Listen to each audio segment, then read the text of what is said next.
wife simply grabbed the remote and switched off the television. This infuriated him instantly, so he sprang to his feet, grabbed his wife by the head and slammed her against the wall. Little did he know that this reckless act would bring about his own downfall. I'm gonna get you some ice, okay? Okay, I'm gonna get you some ice. Hold on.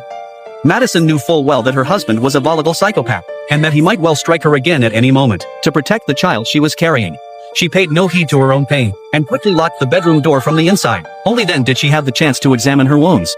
And it was then that she realized blood was already flowing from the back of her head. Her husband was a chronic alcoholic. And this was by no means the first time he had struck.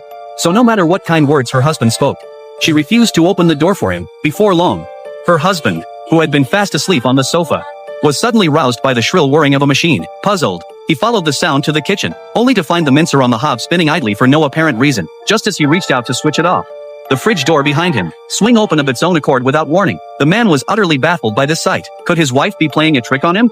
Just as he was pondering this, a piercing clamor suddenly erupted from the living room. He hurried over to the living room, only to find a figure in black sitting on the sofa, flicking through the TV channels incessantly. But the moment he switched on the light, the figure in black, who had been sitting on the sofa just a moment before, vanished in an eerie instant. Yet the indentation in the sofa was clearly still springing back. Someone must have been sitting there, just as the man was feeling utterly baffled.